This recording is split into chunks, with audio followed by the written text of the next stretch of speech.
بسم اللہ الرحمن الرحیم. آج اسمبلی میں نئے لیڈر آف دا ہاؤس کے الیکشن کا شیڈیول جاری کیا گیا اور انفارچونیٹلی جو چیزیں ہمارے سامنے آئی ہیں وہ یہ کہ جس طریقے سے اس پروسیس کو ڈیلے کرنے کی کوشش کی جا رہی ہے اور اس کے پیچھے کی جو نیت ہے وہ اور اس کی بنیادی وجہ یہ ہے کہ پی ٹی آئی کی واضح اکثریت اس وقت بیٹھی ہوئی ہے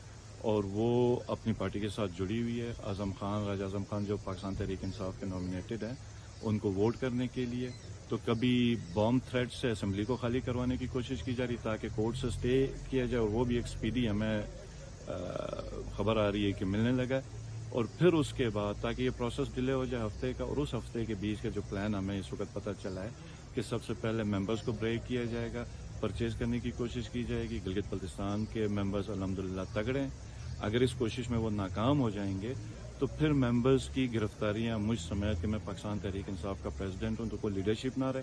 اور چیدہ ممبرز کو گرفتار کیا جائے تاکہ عددی اکثریت پی ٹی آئی کی نہ رہے اور پھر یہ اپنا الیکشن کریں اور گلگت بلتستان میں پی ٹی آئی کی حکومت اس طریقے سے ختم کریں. تو میرا ایک سوال ہے کہ اتنے حساس علاقے میں اس طریقے سے قانون کو, اصول کو, ضوابط کو روند کے کس کو کیا ملے گا اور اس کے نتائج کیا ہوں گے, یہ پھر سب تیار ہیں.